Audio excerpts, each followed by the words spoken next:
serial killer who skinned human faces. No one knew who it was. No one except her. She hears a voice, a whisper that guides her through places no detective has ever found. A voice that belongs to the first victim. Every clue she uncovers appears in the news days later. Every secret she finds pulls her deeper into the killer's mind.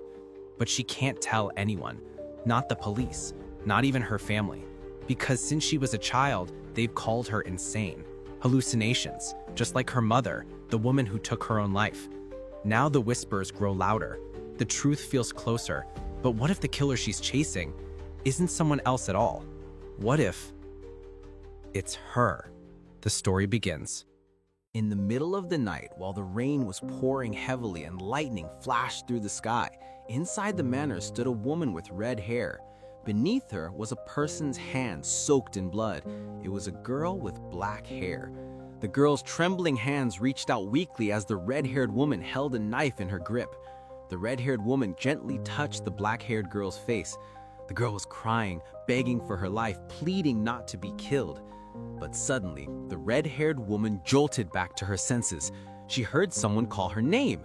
Looking around in confusion, she saw her nephew lying on the bed nearby. He asked her why she had stopped reading. Noah blinked and said softly, "Sorry, I must have dozed off." Her nephew told her to start over from the beginning of the bedtime story. Noah smiled faintly and slowly flipped the storybook open, reading once more until her nephew's eyes closed and he finally fell asleep. Quietly, Noah stepped out of the room and began walking in the dim hallway toward her own room. The rain continued tapping against the windows, echoing through the house. But as she walked, she felt something, a presence. She stopped walking, yet the sound of footsteps continued behind her. She froze for a moment, her heart pounding. Then she heard it, a whisper. "Find him." Noah immediately turned around, searching for the source of the voice, but to her surprise, there was nothing there. She shook her head, brushed it off, and went into her room. Still, the faint creak of footsteps lingered in the silence. The next morning, Noah went to see her brother John. He greeted her with a concerned look and asked if she had slept well and how Dennis, his son, was doing. Noah replied that Dennis had fallen asleep quickly after she read him a story. As John read his newspaper, Noah noticed a photo on one of the pages. "Can I see that article for a moment?" she asked. John looked down. "Missing person, Linda. What about it?" "Was her body found yet?" Noah asked quietly. John replied, "Body? It only says she went missing a month ago. It doesn't say whether she's alive or not. She was last seen near our area." He handed her the newspaper and asked her, "Do you know her?" Noah didn't answer right away. She stared at the picture. Something about it felt familiar. A memory flashed. Her dream from last night, the girl begging for her life. Noah smiled faintly and said, "No, I don't know her." But then, suddenly, a loud scream echoed behind her. Noah flinched and turned around sharply, but again, nothing. John grabbed her shoulders, his face filled with worry. "Noah, what's wrong? What did you just do? Why are you acting so startled? Did you hear something?" Before she could answer, John's wife Sarah appeared in the doorway. John continued, his voice rising. "Sarah, wake father, get some staff, and call the doctor immediately. Noah's having hallucinations again." Noah smacked John's hand away. "That's enough," she shouted. "I'm not hallucinating. I just looked back because I heard footsteps." John said, "You're lying." Sarah stepped forward and said softly, "Maybe she just heard me coming down the hall." Noah glared at them. "It's been over half a year since my last episode. Stop treating me like a lunatic." She turned away. "I'm sick of this. Sick of it all," she said as she stormed out of the room. Outside, Noah stared again at the newspaper, specifically at Linda's photo. Later, Noah went to see a psychiatrist named Dr. Roney. She told her everything, the things she could hear. The doctor listened quietly before asking, "Why did you come to me, Noah? You already have a doctor treating you." Noah looked down. "I'd rather my family not know that I'm hearing things again. When it happens, they get scared of me." The doctor began writing down notes. "I see. So, tell me, what exactly are you hearing?" Noah showed him the photo from the newspaper. "This woman, Linda, she's been talking to me." The doctor looked at the picture carefully. "Linda, the missing person." Noah replied, "She's not just missing, She was murdered, locked in a dark place, beaten and abused. The killer skinned her face while she was still alive. Linda told me everything. She wants me to find her killer." The doctor spoke calmly. "How often do you experience these hallucinations in a day? I can prescribe something to reduce their frequency, along with sleeping pills." Noah insisted, "They're not hallucinations. I knew Linda was missing before the article even came out. That means it's really her. She told me the killer is a tall man with light brown hair. How could I have known that before reading the news?" The doctor replied, "I understand why you came to see me. I've worked with many patients who experience hallucinations. Over time, I've learned to categorize them into two groups. The first group believes their hallucinations are an illness. They seek help and cooperate with their doctors. The second group believes their hallucinations are real, making treatment very difficult. These patients often reject advice, refuse medication, and act impulsively, much like you, Noah, who left home without telling your family or your assigned doctor." "But the article," Noah tried to interrupt. "The article has been out for a week," the doctor said gently. "My guess is you saw it a few days ago, and your mind built this story around it. These kinds of delusions are common. Patients often believe this person in the paper knows me, or I can hear the dead talk. But hearing voices is a medical condition, Noah. There are no such things as ghosts." Noah sat silently, staring at the floor. "That should be enough for today," the doctor said softly. Without another word, Noah stood and left the office. Moments later, someone knocked on the door. The doctor's assistant entered, noticed the newspaper on the table, and picked it up. "Poor Linda," she said sadly. "Such an unfortunate woman." "Yes," the doctor agreed. "Her family must be devastated. She's been missing for a month now." The assistant blinked. "Missing? Doctor, you must have missed the latest report. It came out while you were seeing patients." The doctor looked up slowly, eyes filled with interest. Meanwhile, Noah walked down the crowded street, lost in thought. The doctor's words echoed in her mind. "Maybe it's all in my head. Maybe Linda isn't real. Maybe I'm just hearing things again." But then, a nearby television caught her attention. The news anchor's voice sent chills down her spine. After a month of desperate searching, the missing woman, Linda, has been found dead. According to initial reports, her body was discovered hanging from a tree. However, experts doubt it was suicide due to numerous injuries and signs of abuse. Most disturbingly, her face was found completely skinned. Noah froze. The description matched exactly what Linda's voice had told her. So it was true. I wasn't imagining it. She realized then, Linda's voice that screamed at her earlier, it was out of anger. Noah had denied knowing her in front of her brother. Linda must have been there, listening. As the realization sank in, something cold brushed against her shoulder. A hand, veins bulging, drenched in blood.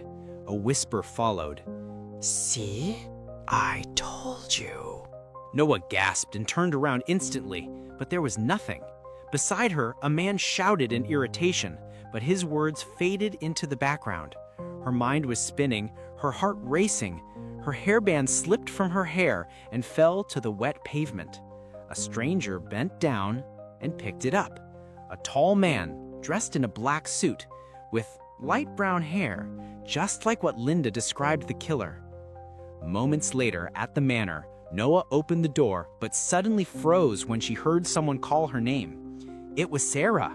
She rushed toward Noah, grabbed her, and demanded, "Where did you go without telling anyone? You just had a fight with John this morning." Sarah added, "Your father's been looking for you."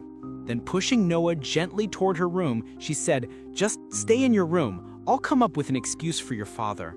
But before Sarah could say another word, she heard her father's voice. Startled, she stopped. "Noah," her father said intensely, "follow me." Noah obeyed, silently following her father down the hall, leaving Sarah standing there, watching them disappear. Inside his study, her father turned to her, his tone stern. "Since when are you allowed to leave the house without permission? Do you really think you're cured just because your symptoms have gone away?" Noah didn't answer. He continued, "And what was that ruckus this morning? Are you having hallucinations again?" Noah finally spoke. "Father, what if they're not hallucinations?" "What do you mean by that?" "I mean, what if the voices I hear aren't just in my head? What if they're real?" "You're the only one who hears those disembodied voices, Noah. How can you call them real? Your doctor advised you to disregard them, remember?" "But I'm telling you, it's not." Her father's voice suddenly rose, sharp with anger. "Noah, do you want to end up like your mother? Do you know what happens when you start following those voices? They drive you mad. It's not that mad people hear hallucinations, it's that those constant voices make people mad." He paused, his voice trembling now. "No matter how kind or gentle a person is, they eventually lose themselves, just like your mother did. She tried to kill her own child, Noah. If we had been a moment too late, neither John nor the nephew you love so much would be alive today." His voice softened, heavy with grief. "Your mother suffered so much from her hallucinations that she took her own life. I don't want the same thing to happen to you. Please, come to your senses." He exhaled deeply. "The doctor will visit soon. We'll resume your treatment." Noah flinched. "There's no need to call the doctor, Father," he insisted. "The sooner we treat your hallucinations, the better." "I'm not having hallucinations," Noah shouted. "What happened this morning was just a misunderstanding between me and John. I left because I was frustrated. I don't hear things anymore. Please spare me from the treatment." She grabbed his arm, trembling. "Please, Father." He looked at her for a long moment before sighing. "Fine. On one condition. You must never leave the house without my permission." Noah nodded in relief. "Thank you, Father." But as she turned to go, he added quietly, "Following the voice will only lead to someone's death. Always remember that." Later, in her room, Noah sat on her bed, lost in thought. Her father's words echoed in her mind, along with the doctor's warnings. Still, she couldn't shake her belief. "It's not a hallucination," she told herself. "Linda's ghost really is speaking to me. If it were just in my head, how could I know how Linda was murdered?" Her mother might have suffered hallucinations, but Noah was convinced hers were different, real. She refused treatment, knowing her father would never believe her. "If I can catch Linda's killer," she thought, "then Father will have to believe me." Just then, the door creaked open. It was Dennis, her nephew. Noah approached him gently. "Dennis, why are you here?" He looked up, eyes wide. "Aunt Noah, did Grandpa get mad at you because of me?" Noah smiled faintly. "No, Dennis, you did nothing wrong. It's my fault. I did something bad." "Liar," Dennis said quietly. "You lied about your hallucinations. Why'd you lie? You want to kill me too?" A loud cracking sound echoed. Noah's eyes shot open. She gasped for air, awake now. It had all been a dream. Her chest rose and fell rapidly as she tried to calm herself. Just a dream, she thought. But then, she felt her hands wet. Thinking it was sweat, she touched her blanket. It was damp too. Slowly, she reached for the lamp and turned it on. The light flicked on, and she froze. It wasn't sweat. Her hands were soaked in blood. Splatters covered her face, the walls, the sheets, and on her bed lay a blood-stained knife. Something unfamiliar rested beside it. Noah looked down at her hands soaked in blood. Did I do this?" she whispered to herself. She stumbled into the bathroom and washed the blood off her body, her hands trembling under the cold water. When she stepped back out, her eyes were drawn to the bed again. There was something, a figure, covered with a towel. Noah's breath quickened. Slowly, she approached the bed. Her fingers shook as she reached out and lifted the towel. For a moment, she wondered if it was Linda's face, but when she saw the blonde hair, her heart sunk. It couldn't be Linda. Linda had black hair. That meant it was someone else. Someone else who had been killed. Did I do this? She asked herself again. She couldn't remember anything from the previous night, not even how she had fallen asleep. Panic surged through her as her mind raced. Then, footsteps. Slow, deliberate footsteps outside her door. She froze, eyes locked on the door as it creaked open. It was Dennis. He stepped inside, his small feet landing on a splatter of blood. "Aunt Noah, can I sleep with you tonight?" He ran toward her and wrapped his arms around her. Noah stood still, unable to breathe. Dennis noticed the towel on the bed and started to reach for it, but Noah grabbed his wrist quickly. "I'm sorry, Dennis. You can't sleep here tonight," she said, forcing a weak smile. "Why not?" he asked, tears welling in his eyes. "Because my room is messy," Noah replied. But Dennis began to cry louder, his sobs echoing in the blood-stained room. Noah quickly covered his mouth gently. "Shh," she whispered. "If you can sleep by yourself tonight, I'll let you sleep with me tomorrow. I promise." Dennis sniffled and nodded. As Noah knelt, she noticed the blood smeared on Dennis's slippers. Carefully, she lifted him into her arms. "Tomorrow night, I'll read you lots of stories," she said softly, carrying him to the door while gently removing his slippers and letting them fall to the floor with a faint thud. She set him down outside the room and managed a weak smile. "Good night, Aunt Noah," Dennis said cheerfully, unaware. "Good night, Dennis," she whispered, closing the door behind him. The moment the latch clicked, her composure broke. Noah leaned her forehead against the door, her body trembling. "What am I doing?" she thought. "Why am I trying to hide this? I should wake everyone up, call the police." But then the thought struck her. What if I really did it? What if I killed someone? A cold shiver ran down her spine. Then a whisper, soft and familiar, filled her ears. You didn't kill anyone. I know who the killer is. I'll help you catch them. You just need to listen to me from now on. It was Linda's voice. Noah froze. The whisper faded, leaving only the sound of rain tapping softly against the window. The next morning, Noah stepped out quietly from her room, trying not to wake anyone. She crept down the stairs with a large bag in hand and slowly opened the front door. Just as she was about to leave, someone called her name. It was Sarah. "Noah, where are you going this early? And with that big bag? Are you planning to run away?" "No, I just need to step out for a moment," Noah replied quickly. Sarah studied her face for a moment, then approached her. "Fine, but be back before lunch. I'll come up with an excuse for your father if he asks." "Thank you," Noah said quietly as she stepped out the door. Sarah called after her, "Don't forget, before lunch." Noah didn't respond, clutching the bag tightly as she walked down the path. At the city parking lot, Noah stood before a navy blue car parked at the far end.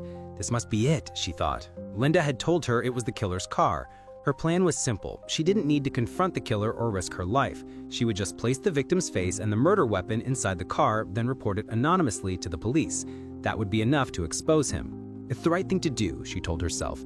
Even if I'm not completely sure, Linda said it herself. She whispered it to me. And at that point, Noah didn't even care if it was true. I'm not going to prison for something I don't remember doing, she thought bitterly. Then, in the car's reflection, she saw it. A face without skin. Noah gasped and stumbled backward, her heart pounding. When she looked again, the reflection was gone. Her gloves were smeared with blood. What am I doing? She thought. This is no different from Mother, from when she tried to kill John after hearing voices. Her father's words echoed in her mind. He was right. I shouldn't follow the voices. I almost framed someone I don't even know. I should go back. I'll tell Father everything. I'll go to the police and report it. But then, a voice behind her. What are you doing? Noah's heartbeat thundered in her chest. She looked down. The bag was stained with blood. Her gloves, too. What are you doing to my car? The voice repeated. Her breath caught in her throat. Slowly, she turned around. It was him. Linda's killer, just as Linda had described. Tall, light brown hair, cold eyes that belonged only to a murderer. Noah stared at the man she believed to be Linda's killer, the one who had skinned Linda's face and murdered her. The man stepped closer. Noah flinched, instinctively stepping back, hiding her blood-stained gloves behind her. Trying to act normal, "Oh, is this your car? I'm so sorry, I must have forgotten where I parked mine. I thought this one was mine," she said carefully, removing the gloves from her trembling hands. The man stopped right in front of her. Sweat rolled down her forehead as she stammered, I must have been mistaken." He said nothing, only stared. Noah leaned back against the car, heart pounding, then tried to walk away, but before she could, the man grabbed her wrist. She froze, her breath catching as her heart thudded in her chest. The man's grip was firm but calm. He said, "Aren't you forgetting something?" Noah blinked, then realized she had forgotten her bag. "Oh, right," she said quickly, forcing a shaky laugh. She snatched the bag and started to back away. Her hands shook as she turned and walked off, glancing over her shoulder. The man opened his car and began to search inside. Noah quickened her pace, breathing ragged. Meanwhile, at the manor, Sarah kept glancing anxiously at the clock. Noah still hadn't returned. Then she heard footsteps. Noah's father appeared. "Has Noah refused to eat again?" he asked. Sarah hesitated, then lied. "No, sir. I brought her meal upstairs. She said she wanted to stay in her room." The father frowned. "Strange. She didn't show up for dinner last night either." Back in the city, Noah was shouting to herself as she walked. Passerby stared, whispering, "Shut up. I said shut up. Just leave me alone. Shut up already." She bumped into a stranger who scowled. "Watch where you're going, crazy woman." But Noah barely heard him. She kept muttering, her voice trembling. "I won't listen to you anymore, Linda. You're wrong. It was just a coincidence. That man, the hair color, it doesn't mean anything. He saw me and still let me go. I don't have proof, no witness. He didn't kill anyone. I don't even know if you're real."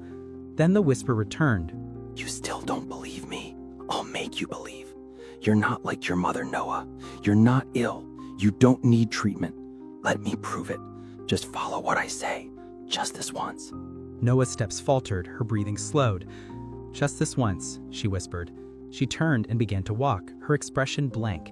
From a distance, high up, the man from before watched her through a window in a building. Inside the dim room, old newspapers covered the walls, headlines about murders and disappearances, strange drawings. And beside them, something familiar, Noah's headband. The man's cold eyes followed her from afar. Back at the manor, Sarah kept glancing at the clock again, worry deepening. Dennis sat nearby, scribbling on a piece of paper. Then John appeared. "It's lunchtime," he said. Turning to the maid, he added, "Bring Noah down for her meal." Sarah jolted. She knew Noah wasn't in her room. "Wait, John, can we talk for a moment?" They went to the other room. "What's wrong?" John asked. Sarah hesitated, then confessed everything. "Noah went out this morning. She said she'd be back before lunch." John's eyes widened in shock. "What? Do you know what she went?" Sarah shook her head. "No, she didn't say." John's voice rose, panic creeping in. "We have to find her. You know she was hallucinating yesterday. She could be in danger, or worse." Sarah clenched her fists and slammed her hand against the door. "Noah can't be trapped in this house forever. She's a grown woman. She should be allowed to live like one." Dennis looked up, straddled by their shouting. He stepped into the room quietly, clutching his drawing. John noticed him immediately and scooped him up. "Hey, buddy, it's okay. We're not fighting," he said softly. Then he saw the paper in his hand. "What's that?" he asked. Dennis replied, "It's Aunt Noah's room." John looked closer and froze. The entire drawing was red. Every inch of Noah's room colored in crimson. Meanwhile, in the middle of nowhere, Noah followed a narrow path into the woods, guided only by Linda's whisper. The ghost had told her this was where the new victim's body would be found. After several minutes of walking, Noah finally saw it, a rusted old cabin. She hurried toward it, heart pounding. The door creaked as she slowly pulled it open and stepped inside. Darkness swallowed her. No light, no sound, only the faint dripping of water. She reached out with trembling hands, feeling her way through the pitch black. Then she bumped into something. Her fingers brushed against it, rough, cold, wet. She fumbled upward until she realized what it was. A foot. A dead foot. Noah stumbled backward, hitting the floor, staring in horror at the shape hanging before her, a lifeless body swaying gently from the ceiling. Then the whisper returned. "Do you believe me now?" Noah froze, breath ragged. The voice, unmistakable. Linda. In that moment, every shred of doubt vanished. This wasn't madness. Linda's ghost was real. Moments later, Dr. Roney was on a call in his office when a knock echoed at the door. The door creaked open, and Noah stood there, drenched from the rain, eyes wild with desperation. "Doctor," she gasped, stepping inside, "you're the only one who'll believe me. Please, I need your help." Moments later, Noah sat. Her hands trembled violently as she spoke. I woke up this morning. My room was covered in blood. The skin of a new victim was there. And Linda, her ghost, she told me where to find the body. She said the murderer hid it in a cabin. I went there, Doctor. I saw it. I saw the body hanging there. Dr. Roney's concern shadowed his face. Noah, I think you should talk to your family. You need to schedule an appointment with the doctor who's been treating you. Noah's voice rose, trembling with anger. Why won't you believe me? Is it because you think I'm not well? As I've told you before, you need to start by acknowledging your illness. Noah suddenly laughed, a broken, hollow sound. What are you talking about, doctor? Then what about the blood in my room? The smell of it? The skin I touched with my own hands? Are you saying I imagined all of that? Would you believe me if you saw it yourself? I can show you right now if you want. I have it right here in this bag. She looked for the bag on the sofa, but froze. It was gone. Her heart skipped. Wait, my bag. Where is it? Dr. Roney replied, What bag? I must have left it in the car. Did I drop it in the woods? The last time I saw it was when that man told me to take it. Never mind the bag. The point is, there's blood all over my room, and I know where the body is. Please, doctor, come with me. You'll see for yourself. Dr. Roney sighed. Noah, pursuing these delusions will only make your condition worse. It's not a delusion. You'll believe me once you see the body. We can catch Linda's killer. Her voice cracked with desperation. Please, just help me this once. Before he could respond, another knock came at the door. The door creaked as it slowly opened, and Noah froze when she saw who it was. It was him, the man Linda had told her about, the prime suspect, the killer. Cold sweat formed on her temples. Why is he here, she thought, pulse quickening. Did he follow me from the parking lot? Did he take my bag? The man stepped inside, calm and composed, as if he belonged there. Dr. Roney, he said smoothly, extending a hand. The doctor shook it. I didn't realize you had a guest. Take your time. I'll wait until you're ready. But Dr. Roney said, We can go immediately. He turned to Noah, firm. Miss Noah, as I've told you before, I only provide care within the hospital. Verifying your claims outside that context is beyond my scope. The man's lips curved into an unsettling smile. Don't be so harsh, doctor. If it's because of me, I can tag along, though I'm not exactly sure what needs to be verified. Noah's breath caught in her throat. Terror gripped her as she stared at him. She instinctively pressed her hand against the doctor's arm, her fingers cold and shaking. The man chuckled softly. I'll head down and give you some space. He turned and walked out, closing the door gently behind him. As soon as he was gone, Noah turned to Dr. Roney. That's him! He's the one who killed Linda! Dr. Roney sighed heavily and opened the door. Noah, I don't want to force you out. Her shoulders slumped. She had no choice but to leave. Outside the building, the air felt heavier. Noah walked toward her car, lost in thought. There was no point telling Roney anything else. He wouldn't listen. But when she approached, her blood ran cold. The man was standing there, right in front of her car. He smiled faintly. You mistook this car for mine, didn't you? From the model to the price, they have nothing in common. Noah froze. Her mind raced. How did he know that?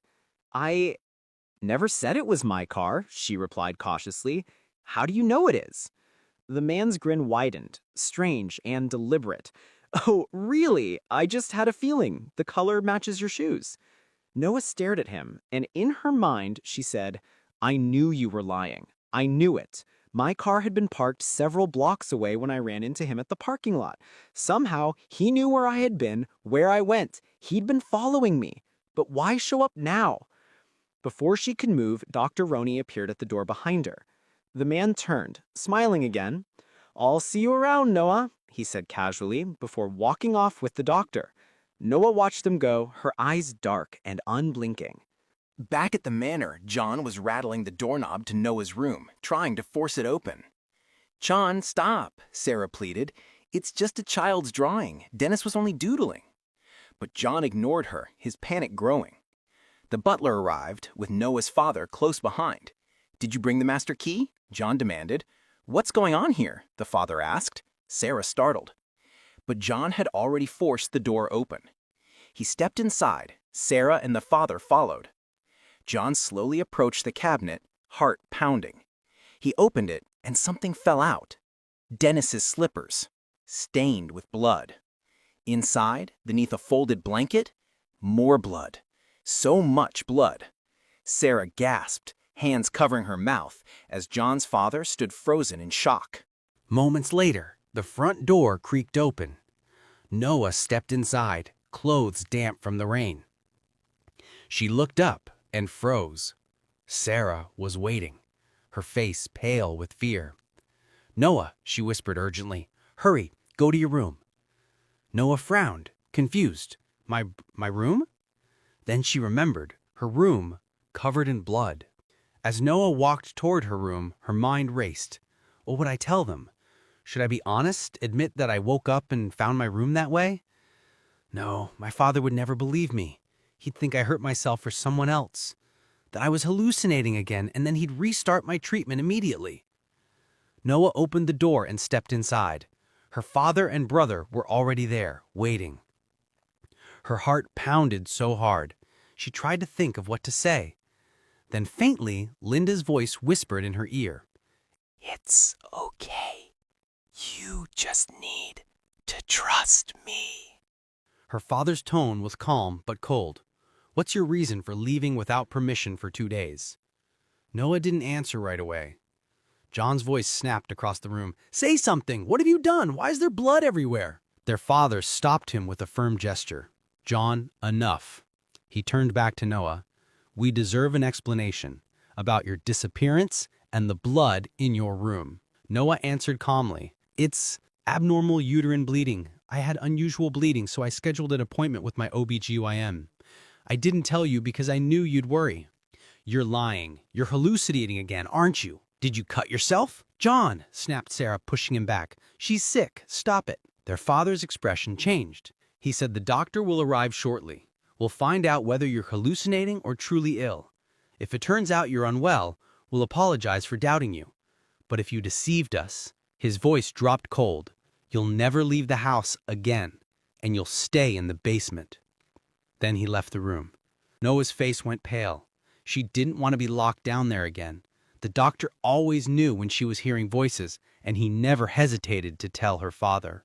Moments later, the doctor arrived. He didn't say much, only asked Noah where she'd been and if she'd been hearing things. Noah kept her voice steady. "I went to my OB/GYN, and no, I'm not hearing voices." The doctor stayed silent, then turned to her father. "May I have a word?" As they spoke privately, Noah quietly stepped out. In the hallway, she whispered to herself, "I followed everything Linda told me. I hope I'll be okay." Outside, Sarah was waiting. "How was the session?" she asked softly. "Why didn't you tell me you were feeling sick? We could have gone to the hospital together. You know you can talk to me about anything." Noah's chest tightened. She was touched by her words. Then the door opened behind her. The doctor and John stepped out. The doctor passed by Noah and said, "Inform your father if you start hearing voices again. For now, it seems you're not experiencing hallucinations." Noah blinked, confused. That can't be right. The doctor always knew when I was hearing voices. How could he be wrong this time? That night, during dinner, John couldn't stay silent. "There was so much blood in Noah's room," he said insistently. "Even Dennis's slippers were soaked. The floor was drenched." Their father replied, "The doctor knows better than any of us when Noah is hallucinating. He said she's not, and that means we owe her an apology." At that moment, Noah entered the dining room with Dennis beside her. Her father looked at her. "What did the doctor at the hospital say? Do you need to be hospitalized? Surgery?" "It's nothing serious. I'll be fine after taking my medicine." Her father said, "Then you may go to the hospital freely whenever you need." John slammed his fist on the table. "I can't let her leave the house on her own." Their father, his tone calm but final, "Enough, John. Noah isn't hearing voices. We were in the wrong." Later that night, when Noah was preparing for bed, she picked up a fencing sword and held it tightly. She walked slowly toward her bed, her mind steady but fearful. She needed to survive the night. She was sure the killer knew where she lived, that he would come back. If he thought I was asleep and drop his guard, I might have a chance. She clenched the sword. "The moment I hear something, I'll strike. I won't let him kill me or rip off my face like the others. But then another thought crept in. What happened to my bag? Meanwhile, somewhere else, in a dimly lit room, two men can be seen. One of them is holding a bag. The man with tattoos asked, "What's this for?" The other man with yellow hair replied, "I stole it. Bumped into some psycho lady. She didn't even notice me take it." He unzipped the bag and froze. Damn, look at this. Jewelry, gold rings, a watch. He reached in deeper. It's wet inside. Ink, maybe? He winced. Ow! There's something sharp. It cut my finger. The tattooed man snatched the bag and shook it upside down. Jewelry clattered to the floor, followed by a blood-stained knife and a skinned human face. Upon seeing it, both men freaked out, eyes wide in horror. At that same moment, Noah jolted awake, gripping her sword. When did I fall asleep? She slowly lifted her head and saw a human figure beside her bed. Sweat trickled down her neck. Her trembling hand reached for the lamp. She turned it on, and then she looked beside her. It was Dennis. Relief flooded through her. She remembered her promise to let him sleep in her room. She gently patted his head, still holding her sword close. Stay awake, she told herself. Just stay awake until morning. When daylight finally came, Noah blinked and realized she'd fallen asleep after all. Dennis was gone. She slipped into her slippers, stood, and looked around. Everything was the same. The killer hadn't come, she said. Moments later, Noah stepped out of her room. She saw Sarah in the hallway, and then her eyes fell on Dennis. But Dennis's body was trembling. His face was pale, his movements stiff, as if frozen in fear. Something about him wasn't right. Noah knelt down in front of him. "Dennis?" she asked softly. But he only shook harder. "Auntie, are you okay?" "I'm fine," Noah said gently with a smile. Suddenly, Dennis rushed forward and threw his arms around her, holding her tight. Sarah said, "He's been acting strange all morning. He must be scared. He watched the news." Noah looked up. "The news?" Sarah replied, "Apparently Linda's killer struck again. Another person was murdered." Noah's heart sank. They must have found the body at the cabin. But Sarah continued, "They found the victim near our neighborhood. Police have been coming by since early morning." Noah froze. "That didn't make sense. The cabin, where I found the body yesterday, was far from here, not close." Then the television caught her attention. The reporter's voice echoed through the room. At the scene where the second victim, identified as Susan, was found, investigators also discovered a pair of red women's shoes. Authorities confirm they don't belong to the victim and are working to identify their owner. Noah's heart hitched. Her eyes widened. How did my shoes end up there? She hurried back to her room, and when she looked, her red shoes were gone. She remembered clearly leaving them beside her bed last night. Then Linda's words came back to her, about the killer. It had to be him. He must have come into my room while I was asleep. He moved the body closer to the house and took my shoes. A sudden knock startled her. It was Sarah. She entered and began talking, but Noah's attention shifted toward Dennis. He had slept in my room last night, and he'd been acting so strange this morning. Maybe he saw something. Noah crouched beside Dennis again. "Dennis," she asked gently, "when you slept in my room last night, did you notice anything strange?" Dennis's face twisted with fear. He suddenly shouted, "No, I didn't go to Auntie's room. I didn't go. I said I didn't go." He bolted into Sarah's, shaking violently as he hid his face. Later, during breakfast, Noah couldn't stop thinking. What happened last night? Dennis seemed to know something. Maybe he caught a glimpse of the killer. But earlier, when she asked the butler, he said no one could have entered the manor. The doors and windows were checked every morning. Noah's face began to sweat. Then how did the killer get in? Why won't Dennis say anything? And why didn't the killer kill me, just took my shoes? Suddenly, she felt Linda's presence again. The familiar whisper slithered into her ear. Then her father's voice interrupted. Noah, do you need to go to the hospital today? Noah flinched, startled. I'm all right. John glanced at her. Since there was a murder nearby, maybe you should stay home, even if you need to go. But why would the killer leave a pair of women's shoes next to the victim? Sarah sighed. Maybe the killer is a woman. That night, Noah left her room quietly. Her thoughts were sharp and focused. The killer definitely came into my room and took my shoes. I'll find proof before he can strike again. I just need to do what Linda says. Upstairs, Dennis was watching her from the shadows, worry written all over his small face. Meanwhile, far from the manor, the two men who had stolen Noah's bag were driving on a road, arguing inside their car. The blond man insisted, "We should report it, now." The tattooed man snapped back, "Are you crazy? We'll get arrested. We're ex-cons. The cops will think we did it." "I don't care," the blond man shouted. "I'm not letting a psycho who skins people alive walk free. I saw her face, man. The killer was that woman." Neither of them noticed as a car passed by in the opposite direction, Noah's car, heading down a different direction. After a couple of minutes, Noah arrived at her destination. She stepped through a broken fence, clutching her flashlight tightly in her hand. The path led her to an unknown building. It looked like an old, abandoned factory. Linda's voice echoed softly in her mind. "Inside that building, that's where he keeps everything." Noah took a deep breath and crept inside, her steps slow and careful. She moved between the rusted machinery, searching for anything that could serve as evidence. She pulled out her camera, then froze. A loud clack echoed from somewhere deeper inside the building. Noah's pulse quickened. She followed the sound, one trembling step at a time, until she reached a half-open door.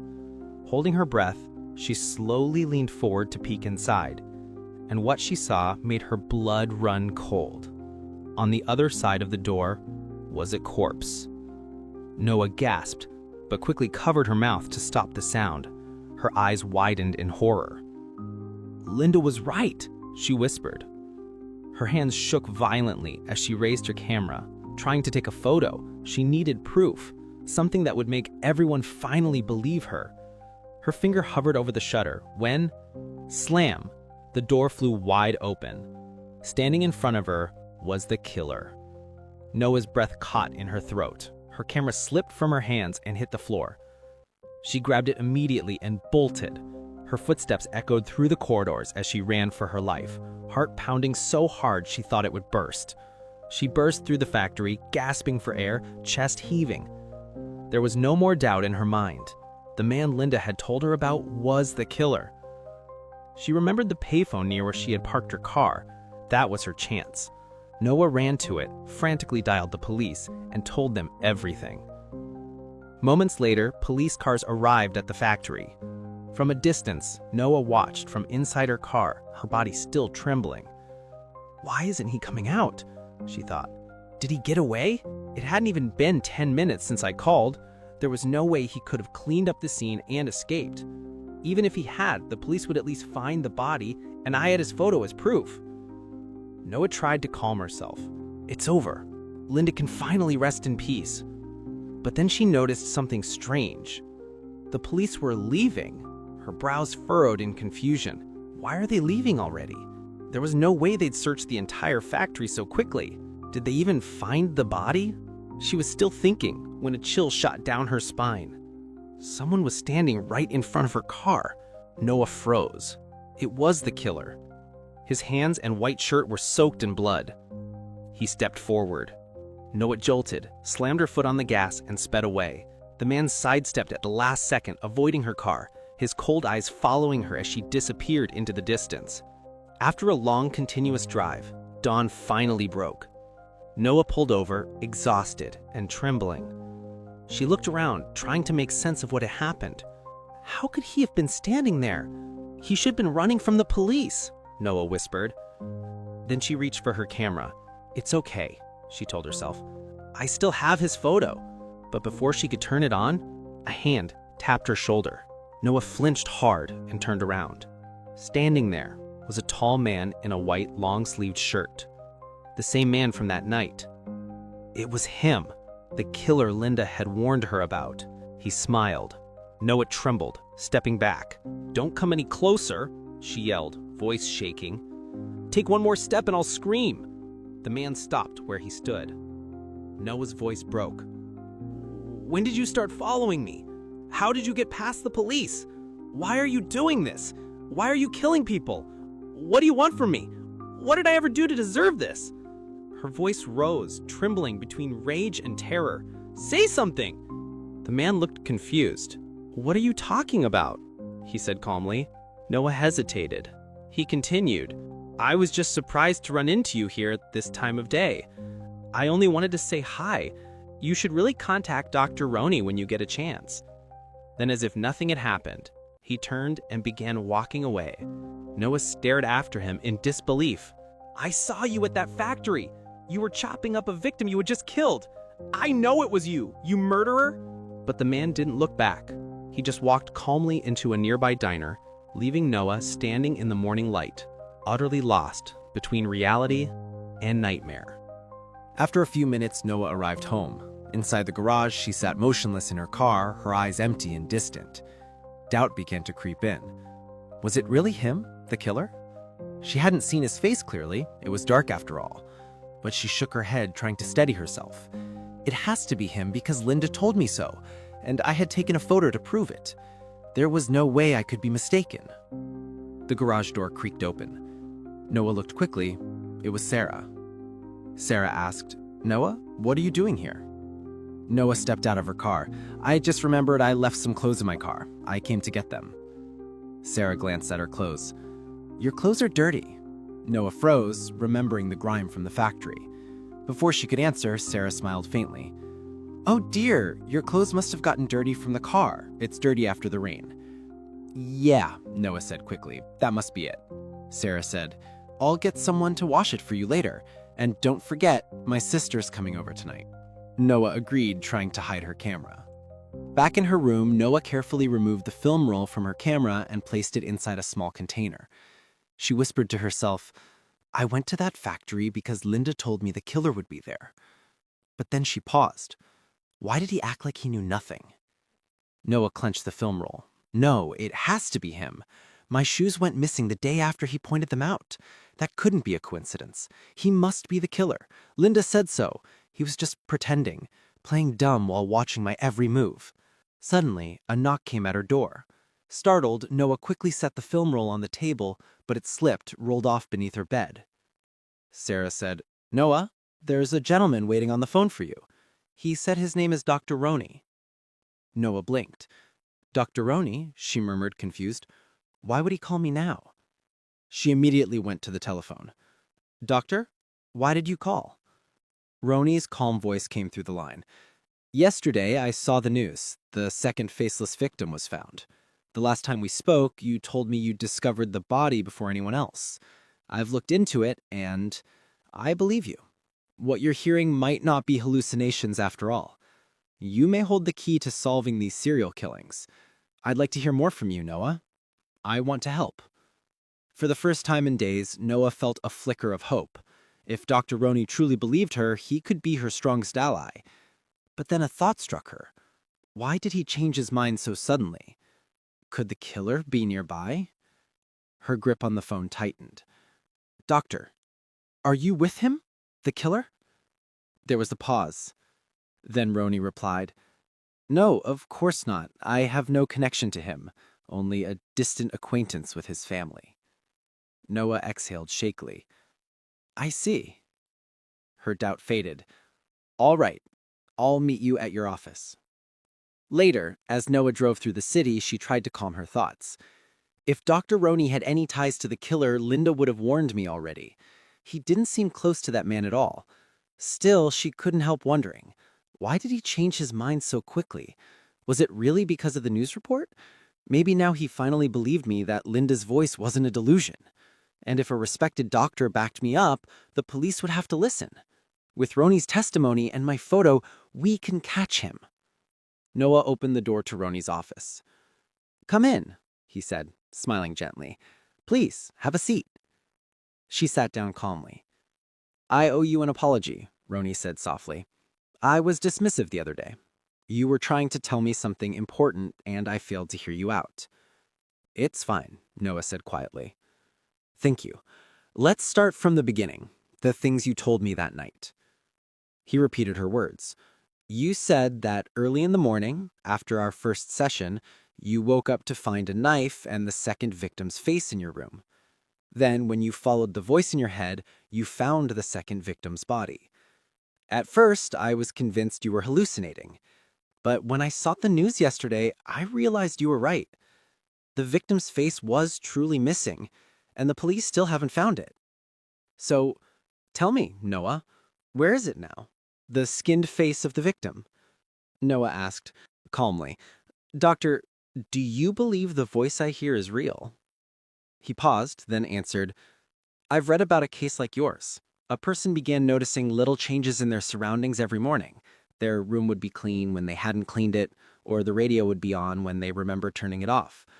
They thought someone had broken in, even called the police, but there was never anyone else.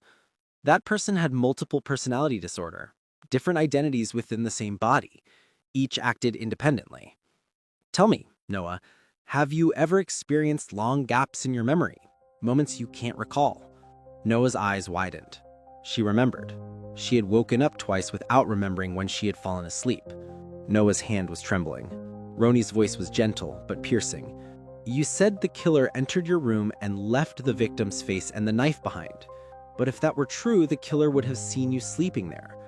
Why would he leave you unharmed when both Linda and the second victim were murdered? How could you have known about the murders first? And why were a pair of women's shoes left beside the second victim's body? Noah's body was trembling. She was confused and starting to believe what the doctor said. Roni's tone grew more deliberate. The killer didn't leave them there. They came off while the body was being moved. Isn't that right, Noah? Her eyes widened. I don't understand. Roni stood slowly. Noah, I know this is a lot to take in. I'm not saying you killed anyone. But the voice you believe to be Linda, it may be another part of you, another personality trying to communicate. Even if you don't wish to harm anyone, your other self might. He reached out gently. Please trust me. You mustn't let your other personality take over any longer. Tell me everything you can remember. The shoes they found next to the second victim, they're yours, aren't they? Noah's breath hitched. What she didn't realize was that in the next room, a recorder was running. The police were secretly listening, waiting for her to admit it. One day earlier, Dr. Roni was changing when the news broadcast caught his ear. The second victim, Susan, was found murdered. The victim's face has not yet been recovered. He froze. A second body, just as Noah had described. But something didn't make sense. The report said the body was discovered that morning, yet Noah had claimed she found it yesterday afternoon. He stood still, staring at the TV. How did she know before it even aired? For a moment, a chilling thought crossed his mind. Could it really be a ghost guiding her? Or maybe Noah killed him herself? Then the realization hit him like ice. Noah said she had the face. The face hadn't been found. Everything she'd told him matched the report perfectly. His eyes shifted to the screen again. The report showed a pair of red women's shoes, ones not believed to belong to the victim. He remembered Noah's shoes from the previous day. Just then, his telephone rang sharply. He picked it up. Hello? A low voice spoke on the other end. Doctor, did you see the news? Yes, Roni replied slowly. I saw those red shoes. They were worn by Noah. Dr. Roni's blood ran cold. The one who called Roni, it was the man Linda had claimed was the killer. The following morning, Dr. Roni reported Noah at the homicide division. Inside his office later, a detective showed his badge to Dr. Roni, stating he was from the homicide division. Dr. Roni suggested nervously, if Noah confesses during my consultation, and if she truly has a split personality, she should be arrested before her other self takes over again.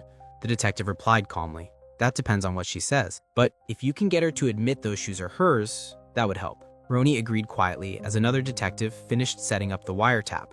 Before leaving, the detective added, don't be nervous, just act natural. Outside the office, several detectives took their positions. Don't stare at the suspect, just act casual. Detective Mark scoffed. This is a waste of manpower. His partner shot him a look. She's the lead suspect. She knew about both murders before they were even reported.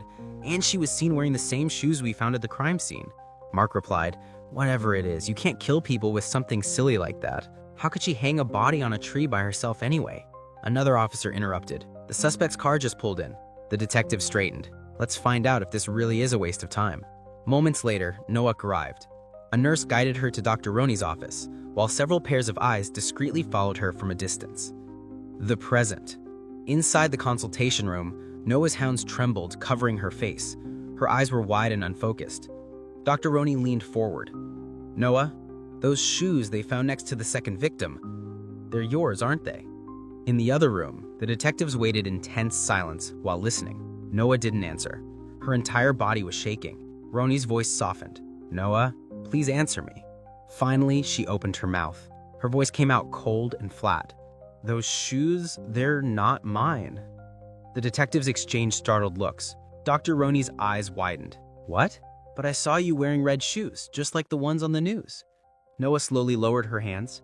And I don't have memory gaps like you said. The things I told you before were just hallucinations. I spoke to another psychiatrist. I'm much better now. I don't see or hear things anymore.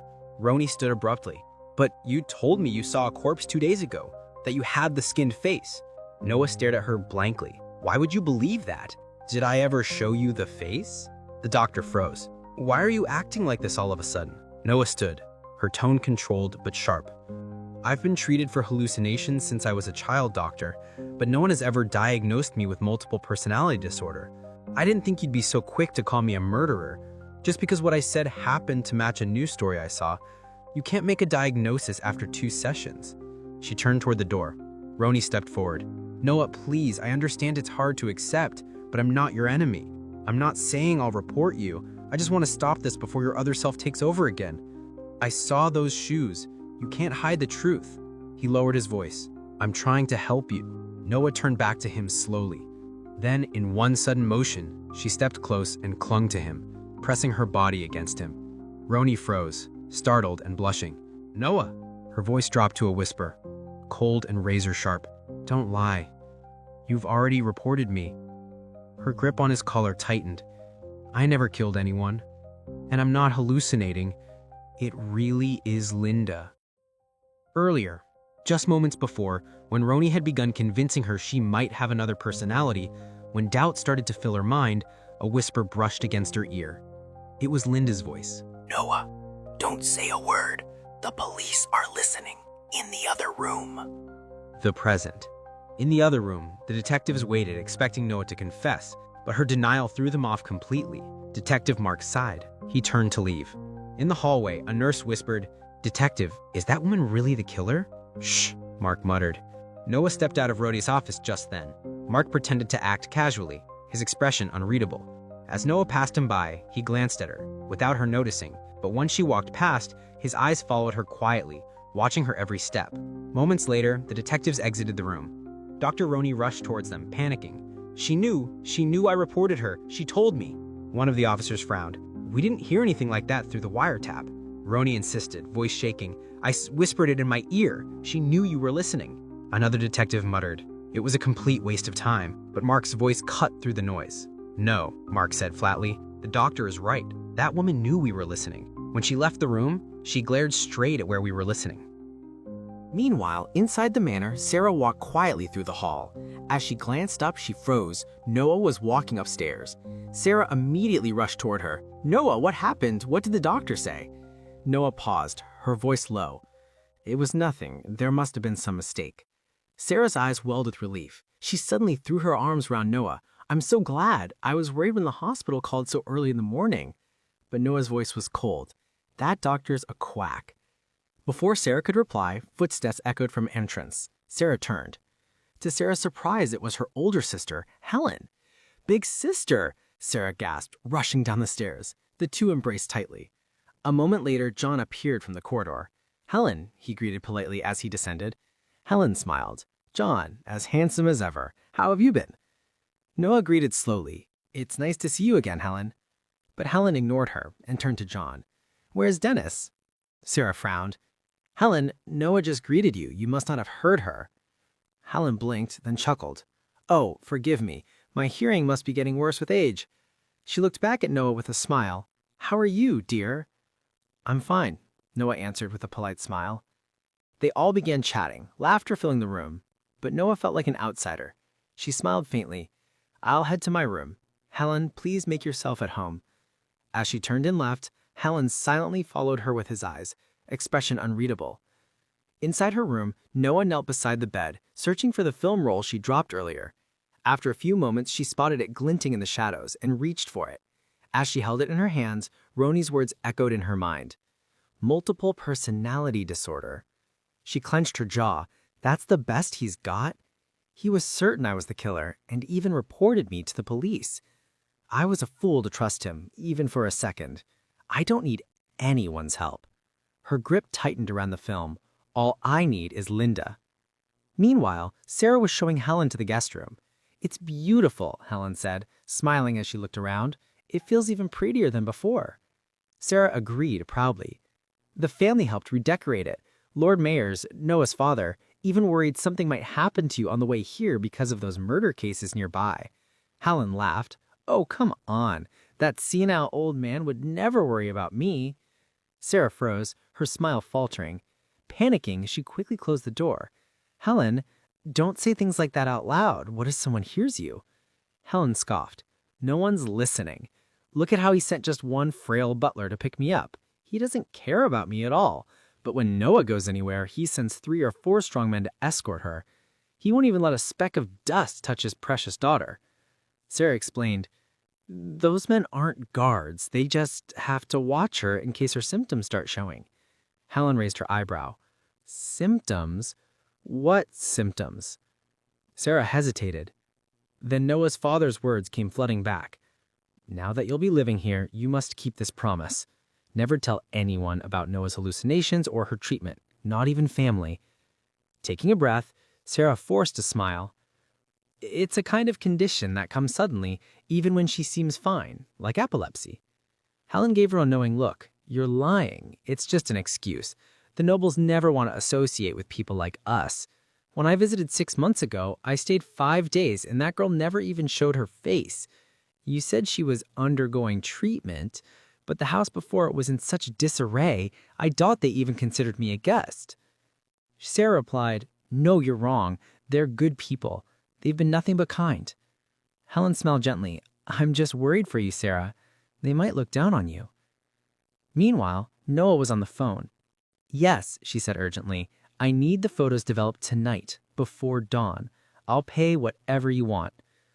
After hanging up, she sighed with relief. The developer agreed to finish by morning.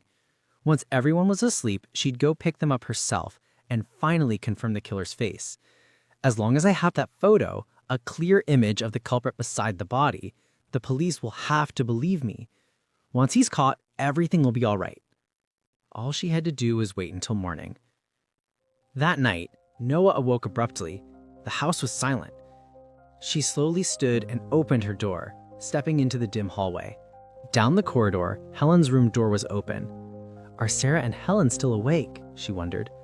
If I'm careful, I can sneak past without being noticed. But just as she turned, Helen's voice cut through the dark. "Going somewhere?" She froze. Helen appeared beside her. I just wanted to get some water." Helen cheerfully smiled. "If you can't sleep, why not have a drink with me? We've never really talked before. I'd love to hear how Sarah's adjusting to this place." Noah declined politely. "Thank you, but I'm a bit too tired." Helen smirked and started down the stairs. "I see. All right then." But halfway down, she stopped and turned. "By the way, do you have some sort of mental illness?" Noah blinked, caught off guard. Sarah appeared just then, but Helen kept going, smiling almost playfully. "I mean, I heard you were ill, but I wasn't sure how. I also heard your mother committed suicide, so I thought maybe it runs in the family." She laughed lightly. "If mental illness is hereditary, we should be careful with little Dennis, shouldn't we?" "Helen," Sarah panicked. What are you saying?"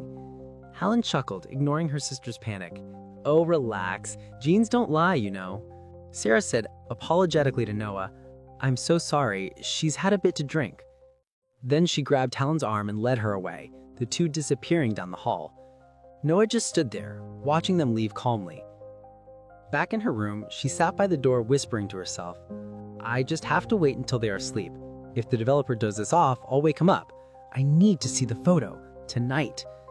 But as she waited, her eyelids grew heavy. Her eyes slowly closed. Moments later, her eyes fluttered open again. But to her surprise, she was no longer in her room. She was inside her car. Her eyes widened in horror. Through the windshield, illuminated by the pale moonlight, a dead body hung from a tree. Noah gasped, trembling hands covered in blood. She stumbled out of her car, confused, horrified, wondering how she ended up there. Just moments ago, she was in her room, and now another person was dead. Her eyes landed on the corpse's face, or what was left of it. The skin was missing. Then she saw the ring, glinting faintly in the light. That ring, Helen's ring. "No," she whispered. Noah rushed closer, tears spilling. She wrapped her arms around Helen's cold, hanging body. "I'll get you down. Helen, please, wake up." But Helen's body was cold. She was already dead. Noah stepped on something soft, looked down, and froze. It was Helen's skinned face. She stumbled back, vomiting, gasping for air. Dr. Roney's voice echoed in her head.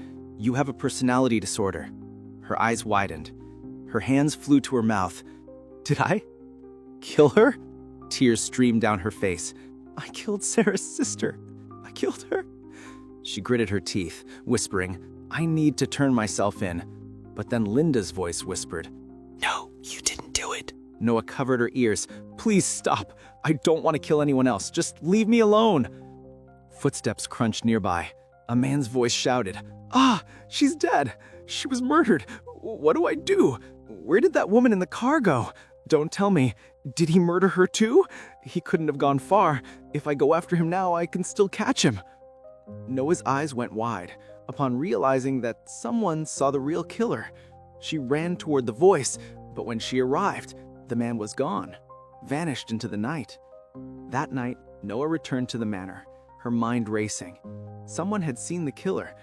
That meant she wasn't the murderer. But why had the killer spared her? Why target her family instead? Noah clenched her fists. "I'll find him, and I'll kill him before he hurts anyone else." Morning came with heavy rain. The manor was in chaos, voices shouting Helen's name. Everyone searching. John appeared. Sarah ran to him, trembling. "Did you find her?" John shook his head. "No, I called the police. They'll be here soon." Sarah panicked. "She's not familiar with the area. What if the killer found her?" From across the hall, Noah watched silently. Linda's whisper echoed, "Don't tell anyone about Helen's body. You'll only be framing yourself." Moments later, Sarah spotted Noah. "Noah, please, have you seen Helen? She's missing. I swear she was beside me last night." Noah hesitated. "No, I didn't see her. I'm sorry." Sarah fell to her knees, and Noah caught her, holding her tight. The main doors opened. Police officers entered, led by Detective Mark. John surprised. "That was fast. I just called them earlier." But the butler said, uneasy, "They're not here because of Helen, sir." Detective Mark stepped forward. "We're here to investigate a suspect connected to the face stripper slangs." He looked straight at Noah. "Miss Noah Myers, correct?" Noah's thoughts spun. "Why are they looking for me?" John stepped forward. "What do you mean, suspect?" Mark replied, "We received a report that shoes match what Miss Noah wore at the crime scene. Just standard procedure." John glared. "You're accusing her over shoes? She barely leaves the mansion." Dennis, from a distance, shouted, "That's a lie. Auntie goes out all the time." Sarah gasped, "Dennis, don't say that." Dennis insisted, "Auntie goes outside alone, at night. Everyone was asleep." Her father appeared. "Noah, a suspect in a serial killing?" His voice was calm. "She cannot leave this house freely. Don't accuse my daughter based on what a half-asleep child saw." Mark stayed calm. "We're not accusing her, but both victims were found nearby. We just need to hear what she knows." Her father replied coldly, "Unless you have a warrant, leave my house." Mark sighed. "So the entire family is protecting her? Miss Noah, please say something. I'll believe whatever you say." For a second, Noah felt relief. Someone might believe her. But another officer rushed in. "Detective, we need to get back to the station now." Mark, without choice, left quickly. John turned to his father. "We can't ignore what Dennis said. The doctor was wrong. She's still hearing voices." His father's cold reply, "Don't say another word." John fell silent. Later, Noah was watching the news. "The face stripper slayings that terrified the nation may be finally over," the anchor said. "Authorities have arrested a suspect believed to be responsible for the killings." Noah's eyes widened in disbelief. She couldn't believe what she had just heard on the news. The culprit had been caught. Maybe the person who saw the killer last night managed to turn him in. But then the reporter continued, saying the culprits behind the violent murders of Linda and Susan were identified as Carl Brown and Ken Brown, two brothers. As the screen showed their photos, Noah stared frozen. Her expression twisted in confusion and disbelief. "This can't be right," she whispered under her breath. Then a sudden thought hit her. The film roll. She rushed to her room, searching frantically through every drawer, but it was gone. The film was missing. Her heart started pounding. "The killer. He must have taken it," she muttered. "Last night, when he killed Helen." The realization made her body tremble.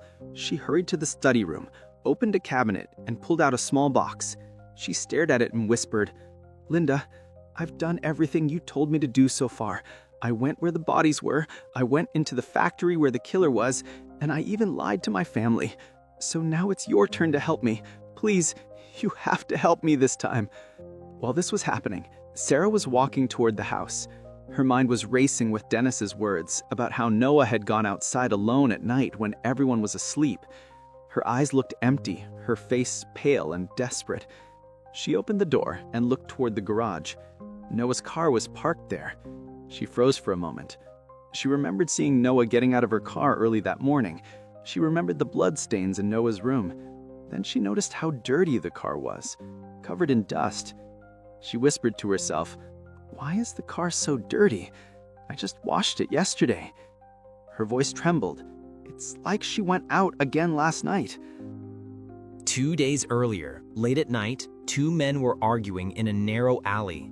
Carl and Ken Brown stood under a flickering streetlight, their faces tense. "I told you, we should just report it," Carl hissed. Ken shook his head. "No way. If we go to the police, we'll be the ones who get blamed.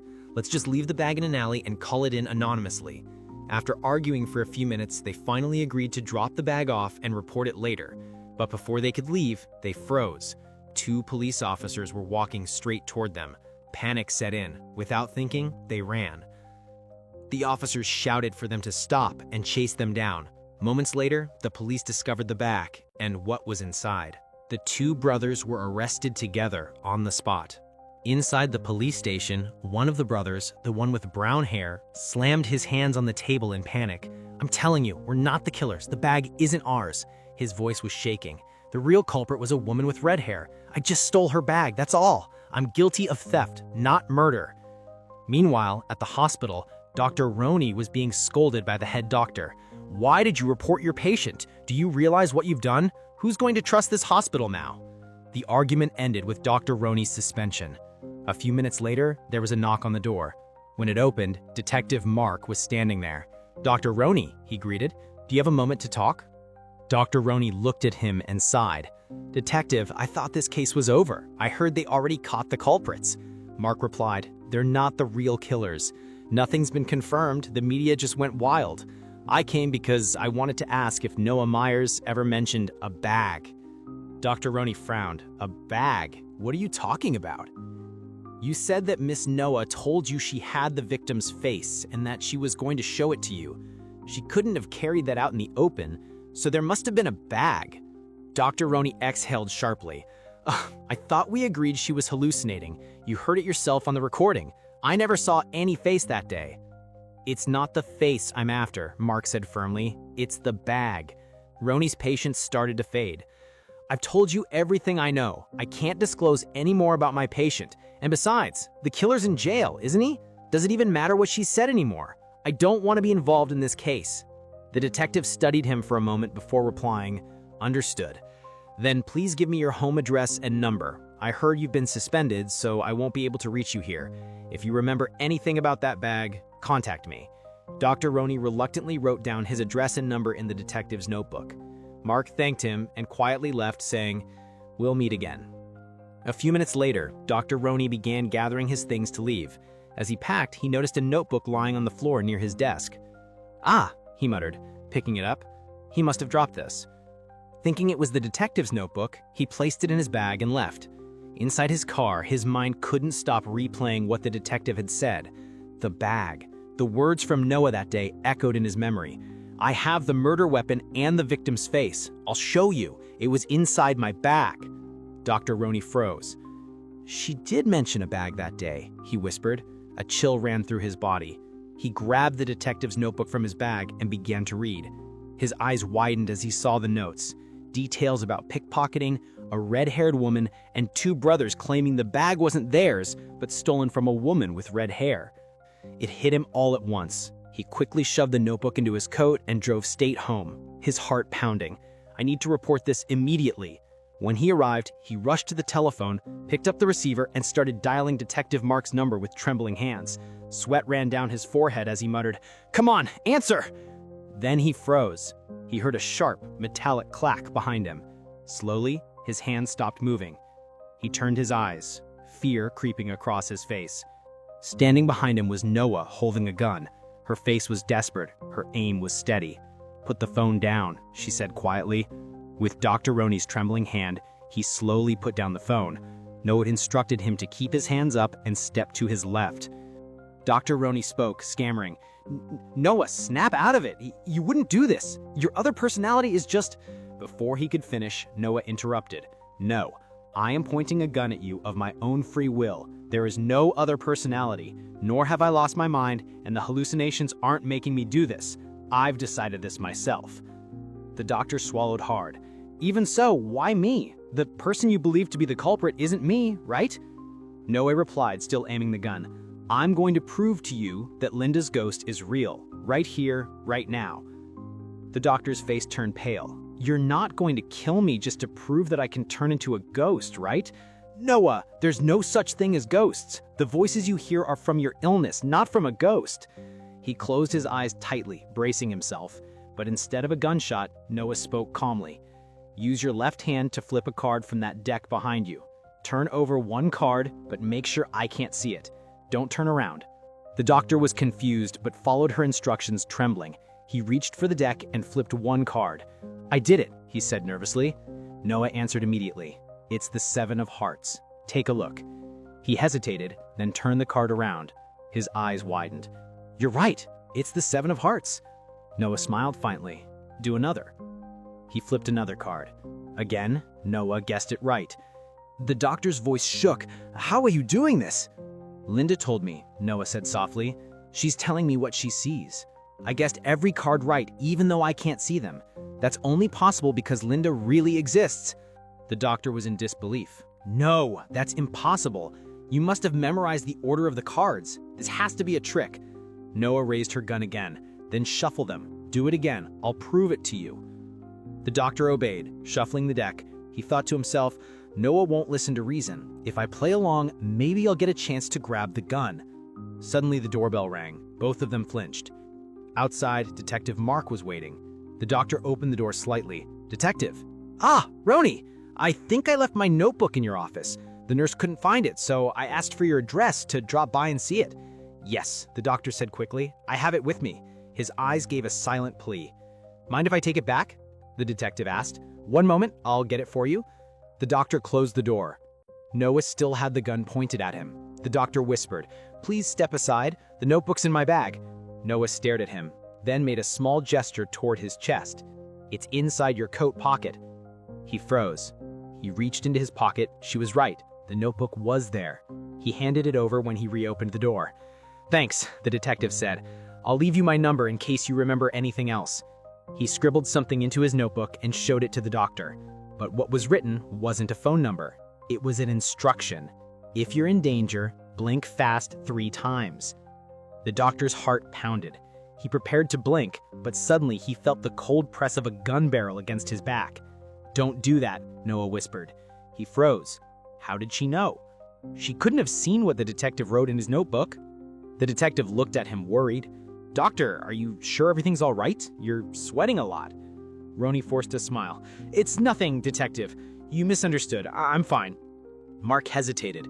All right, if you say so. He left, closing the door behind him. Inside, the doctor turned to Noah, trembling.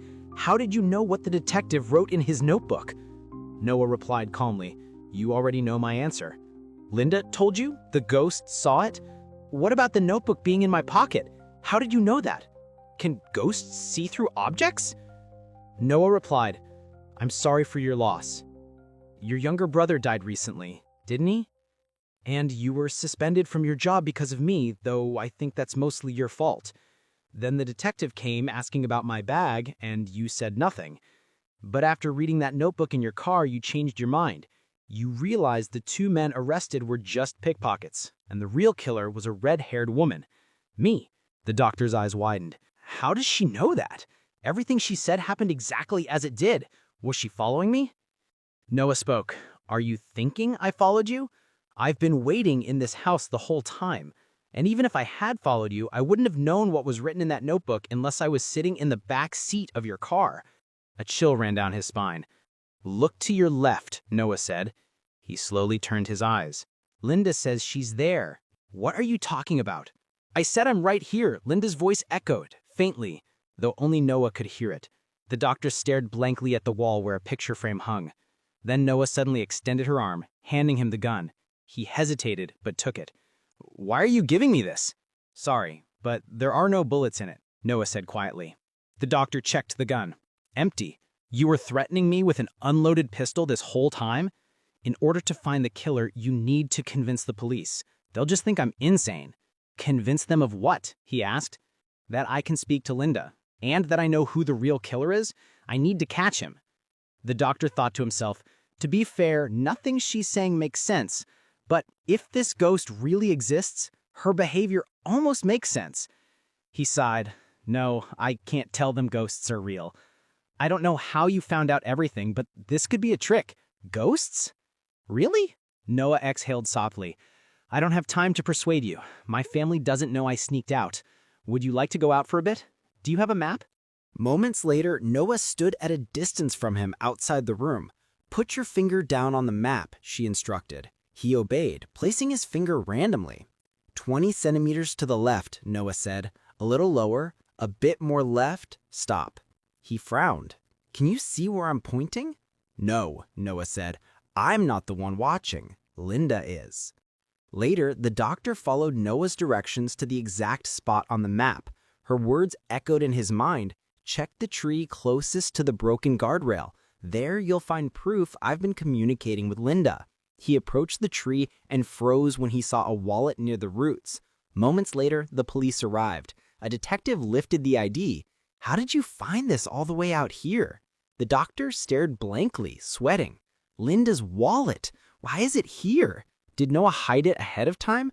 But she wasn't even in the room. How could she have known where I pointed on the map? Mark asked again, Doctor, who told you where to find it? The doctor's voice shook. Linda. A ghost told me. At last, he believed Noah. Linda's voice was real. Meanwhile, Noah walked back to the manor. The air felt heavy. The house was silent. Too silent. She looked around. No one was home. Maybe they're out in the woods looking for Helen, she thought. She climbed the stairs, heart pounding. All she had to do now was wait for Dr. Roni to realize she'd been telling the truth. But doubt crept in. Would he even believe me? He never does. Still, once he found the wallet Linda mentioned, he'd have to. Then Linda's whisper brushed her ear. She turned toward her room, pushed open another door, and stopped.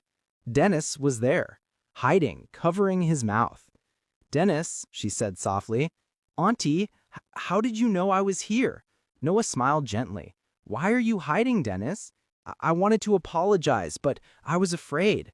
Everyone said the police might take you away because of what I said. I thought you'd be mad. I'm not angry at you, Dennis. Then why did you go outside that night? Was it because in your room there was that... He stopped, eyes wide. Never mind. Noah frowned. Something felt wrong. She remembered how strange Dennis had been that morning after he slept in her room. Dennis, she asked quietly, did something happen that night? He hesitated, glancing around. "We can't talk here," he whispered.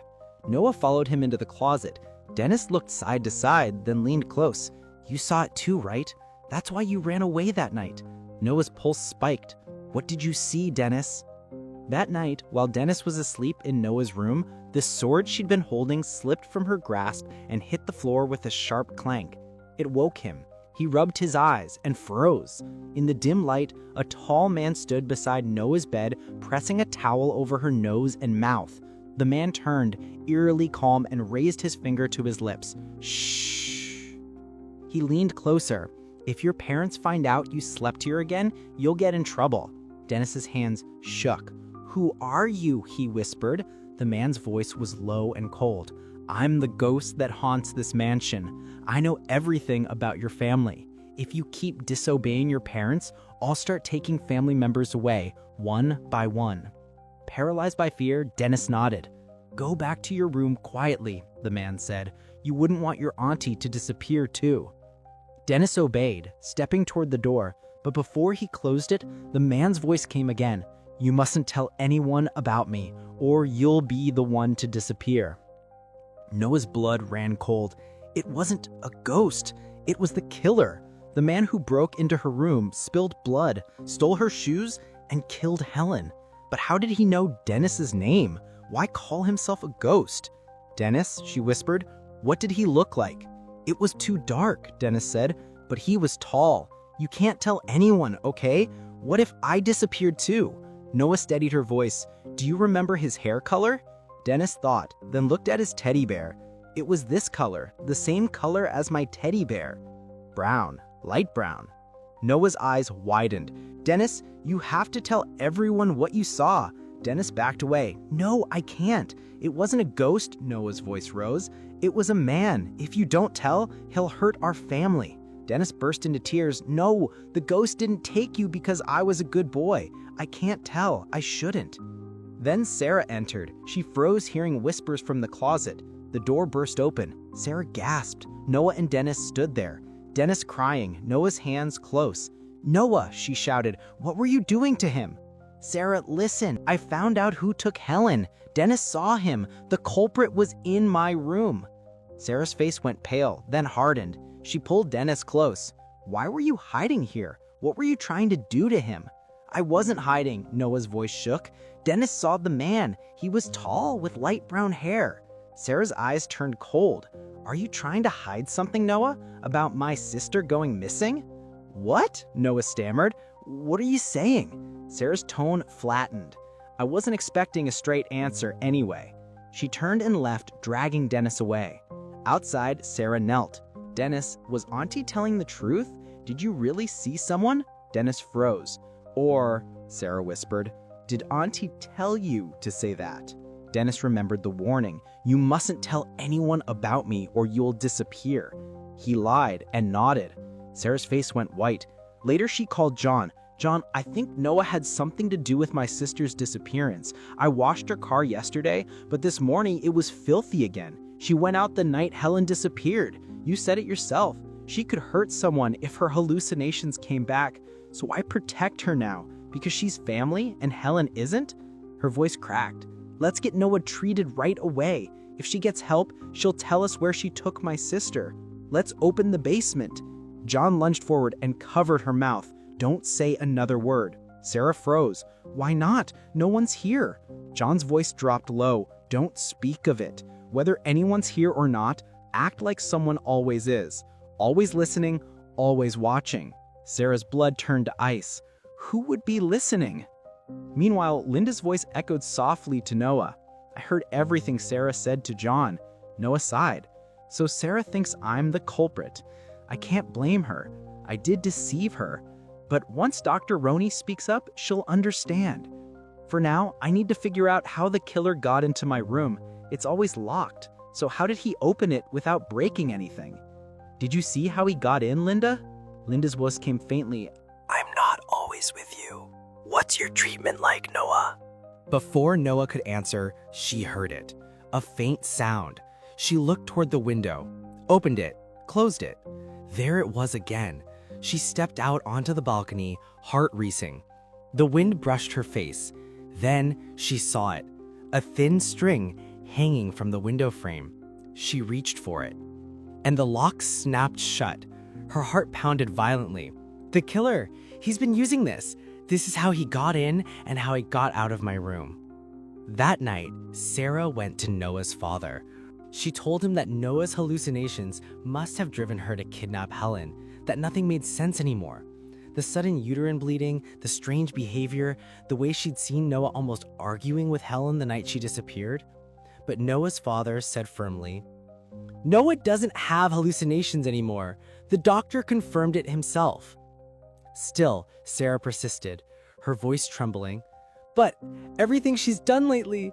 He cut her off gently. "Sarah, you should eat something. You haven't eaten all day. The bodyguards and police are still searching for Helen. They'll find her soon enough. You should rest." Sarah didn't reply. She just stared at him, eyes hollow, angry, as he walked away, leaving her in silence. Meanwhile, Dr. Roney called Noah. His voice was full of excitement, almost frantic.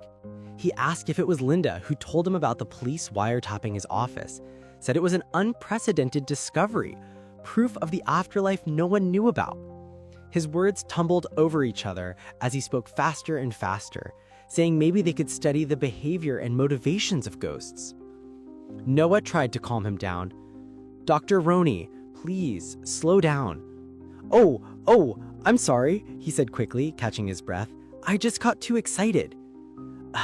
"I'm glad you believe me, but right now we need to catch the killer first." "Of course," the doctor replied, "but it's been difficult to convince the detectives. They're not interested in another suspect. The police already believe the two in jail are behind the face stripper slayings. And once I mentioned a ghost, they stopped listening altogether. Detective Mark, the one who came to my house, I managed to convince him to hear me out tomorrow morning. With Linda's help, I'm sure he'll believe in ghosts too. Once that happens, we can catch the culprit tomorrow." Noah's voice cut through sharply. "Tomorrow will be too late. The killer's been coming into my room every night. He'll be back tonight. We need to arrest him now." Before Dr. Roney could respond, Linda's whisper brushed against Noah's ear. Someone's listening outside your room. Noah froze and immediately ended the call. She glanced toward the door. Outside, Sarah was leaning close, listening, checking if Noah was talking to herself again. She stayed still, waiting. Moments later, Sarah finally left. Noah exhaled in relief. Rain began to fall. Noah grabbed the gun and the alarm clock. She planned to reset the alarm every 3 minutes so she wouldn't fall asleep. There were bodyguards around the mansion, searching for traces of Helen. The killer wouldn't be able to come in another way. She had already removed the mechanism from the window outside. He wouldn't be able to sneak into her room again. "You'll tell me if the killer comes here, right, Linda?" Noah whispered. But Linda didn't answer. Instead, she asked softly, What's your treatment like, Noah? I want to know what to do while you're in treatment. Noah hesitated. Her father once told her never to talk about it, but no one could hear Linda's voice anyway, so she spoke quietly. "They just lock me in the basement. I stay there until the hallucinations go away completely, for a month." Then the memories rushed back. A little girl crying in the dark, calling for her father, saying sorry as the cabinet doors shut. She was 5 years old. When they discovered her hallucinations, her father realized she must have been hearing voices long before that. When he found out, terror filled him. He saw his late wife's reflection in Noah's eyes and feared her daughter would share the same fate. He called a doctor, but he never gave her medicine, never asked questions, just created his own remedy. Her father emptied the basement and locked her inside. She lived there for a month. No sounds, no voices, just silence. It was painfully lonely, but eventually she got used to it. When she was little, even the smallest noise, a cry, a whisper, meant punishment. Locked in a small wooden closet for hours until she was silent again. She tried to fool the doctors, but they always knew when she lied. Every time her hallucinations returned, she was sent back down. The older she got, the better she became at silence. She could spend an entire month without a word, as if she didn't exist at all. Sometimes even the faintest clatter made her freeze in terror. She'd spend up to 6 months of the year in that basement. Her life felt trapped down there. The world outside began to feel like a dream, a place she could only visit for a while before waking up back in the dark. Then she looked out the window and said softly, "But then I met you. Once we catch the killer, once my family learns I wasn't just hallucinating, I won't have to go down there again. I won't have to live in fear anymore." Her eyes softened, voice breaking. "You rescued me from that basement, Linda." Meanwhile, while it was still raining, Dr. Roney had fallen asleep when the telephone suddenly rang loudly. He immediately picked it up. Roney said he thought something had happened to Noah since she hung up so suddenly. "I'm sorry," Noah said softly. "I should have called you back right away. I want to come to your house, doctor. The culprit knew my nephew's name and everything about my family. One of the workers here might be cooperating with the killer. I want to get out of this house before they come to work in the morning." The doctor agreed, saying they were going to meet in the morning anyway. Noah thanked him. "You're the first person who believed me." Dr. Roney gave an awkward laugh. "You just threatened me again with your gun if I didn't believe you anyway. I'll be waiting here." Noah blushed slightly in embarrassment. "I'll arrive in 30 minutes. And Dr. Roney said, whether it be the detectives, the media, or your family, Noah, I swear I'll convince them all. This time, I'll actually help you catch the culprit." Hearing that, Noah smiled in relief. Then Dr. Roney hung up the phone, thinking that Detective Mark would surely believe Noah. The detective seemed sharp, quick on the uptake, and in just a few hours, they could finally put an end to the face stripper slangs. But while the doctor was lost in those hopeful thoughts, he had no idea that someone was standing right behind him, watching, with eyes full of malice. Meanwhile, Noah stood by the window, staring out at the rain. She asked Linda if she could check where all the bodyguards were patrolling from her room to the garage. But there was no reply, no whisper. Then Noah remembered Linda's words, that she wasn't always with her. Realization struck. Linda wasn't there. Noah stepped out of her room, calling for her in a whisper, wandering through the hallway. "Where are you, Linda?" she thought. "I can't prove ghosts are real without you. Even if I met the detective, he wouldn't believe me without Linda's help." She made her way toward the garage, thinking that maybe Linda had gone ahead to meet the detective, that she might have needed information about Detective Mark that no one else knew in order to prove her existence. Maybe that's why she left early, or maybe she went to Roney's house first. But as Noah walked through the dim garage, Sarah was behind her, watching from the dark corner. Then Sarah spoke, her tone full of questions. "Where are you going, Noah?" Noah froze, sweat running down her temple. She'd been caught leaving the house. For a moment, she couldn't answer. Then Sarah spoke again, her voice softer. "I'm not trying to interrogate you, Noah. I must have scared you. I didn't tell your father or John, so don't worry. You know I don't tell anyone about these things, right?" She gave a faint, uneasy smile. "By the way, is Linda the name of the voice in your head? You've been calling that name over and over." "It's all right. I understand why you felt the need to lie about not hearing things anymore. I do. I've watched you get treated for years. I wouldn't even last an hour down in that basement. I would lie too." Her eyes softened. "You don't need to tell me anything, Noah. Where you've been going at night, when the voices came back, I won't ask you anything else. Just tell me this." With desperate eyes at a trembling voice, she asked, "Where did you hide my sister?" Sarah's hands suddenly tightened around Noah's arm. "This is all a misunderstanding," Noah stammered. Sarah's voice cracked. "My sister, she's still alive, right?" Noah froze. The image of Helen hanging from that tree flashed in her mind. Her heart pounded wildly, and she couldn't answer. Tears filled her eyes and rolled down her cheek as she whispered in despair, "So she's dead." Her knees gave out, and she fell to the floor. "You're behind the face stripper slangs, aren't you, Noah?" Noah flinched in shock. Sarah's voice rose, shaking with grief. "That big bag you took early that morning, you never brought it back, did you? Because you put someone's face in there and threw it away." "No, That's not... It's all a misunderstanding, Noah explained. But Sarah only wept harder. What about Helen? Did you kill my sister that way too?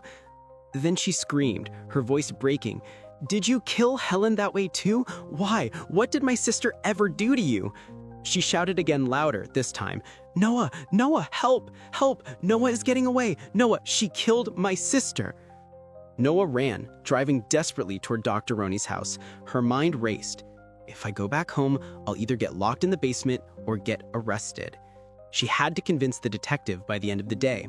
She would explain everything, to Sarah, to her family later, while thinking that even if Linda didn't show up, Roney would help her convince the detective. Her plan was simple. Meet Roney and the detective, and everything would be all right. Moments later, Noah arrived at Dr. Roney's house. Rain poured heavily as she rushed to the door, calling his name and banging hard. But to her surprise, after a few knocks, the doors slowly creaked open. Inside, it was pitch black. No lights, no sound, only the faint dripping of water somewhere in the dark. Noah froze, a chill run down her spine. Cautiously, she stepped inside, calling Roney's name softly. She kept walking until her foot hit something, a faint clinking sound. Startled, then she slowly turned on the light. The bulb flickered, and what she saw made her blood run cold. The table was splattered with blood, documents scattered everywhere, stained red. On the floor lay Dr. Roney's glasses, the thing she had stepped on. Her gaze followed a trail of blood smeared across the floor, leading into the next room. And there, sitting against the wall, was Dr. Roney's body. Noah's breath caught. She stepped closer, trembling. "Doctor," she whispered, "we were just on the phone an hour ago. Why?" She knelt beside him, reaching out with shaking hands. As she grabbed his arm, his body tilted, about to fall. Noah tried to hold him, but the moment her hand brushed his face, she froze. Her fingers were wet, sticky. She pulled her hand back and saw it covered in blood. Dr. Roney's face had been skinned. Noah staggered, trembling violently. Her breath turned ragged, her voice breaking as she let out a scream, a long, guttural cry of horror that echoed throughout the house and out into the storm. Moments later, Noah went to her car, loading her gun with trembling hands. In her mind, she was planning to kill the killer herself. She didn't need proof or the police anymore. She was desperate to end it all and make the killer pay. Then she started the car and drove away from Roney's house. Hours passed. Morning slowly came, and the rain finally stopped. Detective Mark arrived at Dr. Roney's house, just like they had agreed. He pressed the doorbell, but there was no response. Then a woman from the neighborhood passed by and said, "Dr. Roney should be at work by now. Do you know him? Are you family?" Detective Mark replied, "I'm a detective. We agreed to meet this morning, but I can't reach him." The woman looked surprised. "A detective? But why?" "Oh, someone must have called the police because of that noise from last night." Detective Mark asked, "Noise? What noise?" The woman shrugged. "Someone was shouting around this area last night. Well, sometimes there are silly kids who go around yelling when they're drunk." Detective Mark looked at the door. To his surprise, it wasn't locked. He slowly opened it. The woman gasped. "Goodness, Detective, you can't just walk into someone's house. You might be a detective, but still, get out of there right now." She followed him, trying to stop him, but then froze in horror when she saw the floor. There was a trail of blood. Moments later, police filled the house to investigate. Detective Mark examined the scene carefully. The victim was attacked from behind while sitting at the table. The furniture is untouched, so he couldn't fight back much. The first stab must have been critical. Since no one heard gunshots, the weapon was likely a knife. He pointed to the ground. "Look at these handprints. The victim tried to crawl to the bedroom by himself. He must have struggled for several minutes while the culprit just stood there and watched. Once he reached the bedroom, the killer attacked again, and that's where he died." But the body was gone. Another detective said, "Judging by the glasses on the floor and Roney's car still being here, Roney was probably the victim. But what about that woman's scream the neighbors heard?" Detective Mark replied, "That had to be Noah." The other detective frowned. "I thought you agreed to meet her this morning." Mark replied, "Neither Roney nor Noah came to the place we agreed on. That means Noah was held back for whatever reason. Call in Noah Myers. She must know something, though we'll have to see whether she's a witness or a suspect. A few hours passed. The sun was beginning to set. At a quiet parking lot inside a car sat the suspect killer. As he tried to start the engine, he saw through the rearview mirror Noah walking towards him. The man stepped out of his car. Suddenly, Noah pressed her gun against the back of his head. Her voice was cold. "Why did you kill him?" "Because Roni said he would help me? Is that your only reason?" The man didn't answer. Noah's hands trembled as she continued. "Say something. Tell me why you kept me alive, why you killed all those people." Still, the man said nothing. "You're not going to explain yourself? Not even an excuse?" He turned his head slightly and looked at her with cold, empty eyes. Noah stared back at him, desperate, and pulled the trigger. "Die!" The gunshot echoed, but the bullet struck the wall. The man had moved fast, catching Noah's hand before she could shoot again. He kicked her legs out from under her, sending her crashing to the ground. He wrestled the gun from her trembling grip and pointed it at her. Noah stared up at him, eyes wide, then slowly closed them. She accepted her fate. But then, click, she heard something. The sound of bullets dropping, one by one, onto the ground. Her eyes opened in confusion. The man looked panicked, shocked. He shouted, "Are you out of your mind? I mean, I knew you were crazy, but you actually almost killed me. This city is full of people. Why are you doing this to me?" Noah looked at him, confused. "You're asking why? Did you think I wouldn't know that you killed Roni? Did you really think you could kill someone and get away with it?" The man's face twisted into a confused smile. "Why would Roni be dead?"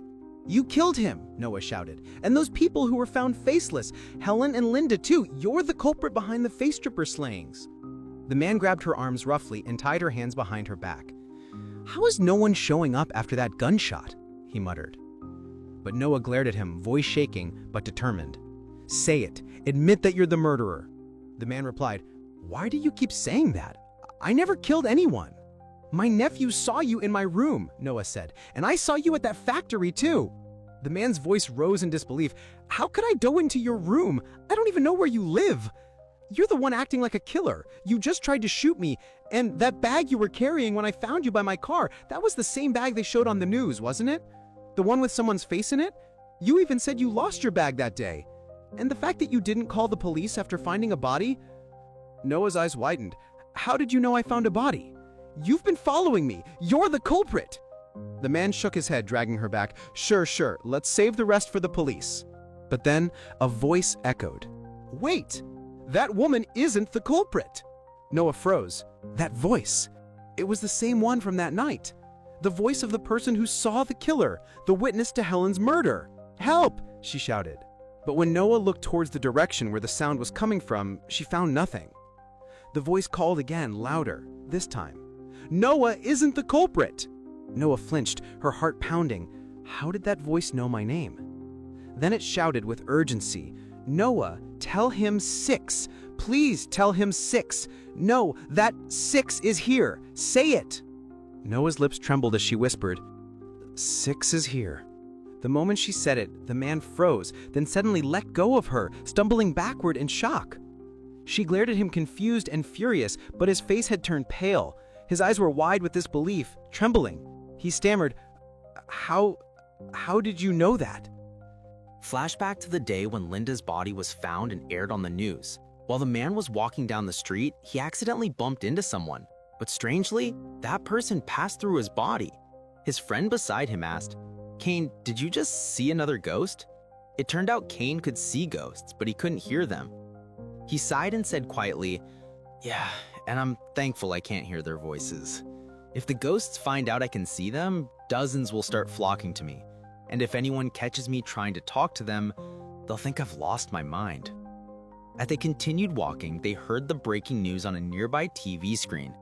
The body of a woman named Linda was tragically found hanging from a tree. However, experts are skeptical that it was suicide. Her face was discovered skinned at the time of recovery. Kane and his friends gasped in shock.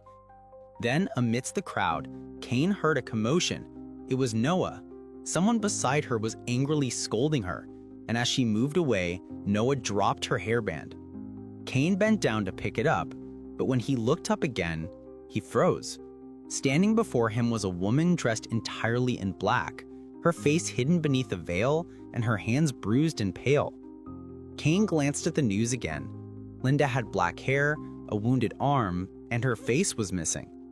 The realization hit him. The woman standing in front of him was Linda's ghost. Trying not to panic, Kane turned to his friend and said, "Pretend we're talking, don't look behind you." But when he looked back toward Linda, she was gone. Down a nearby alley, Linda's ghost stood silently, watching Kane from afar.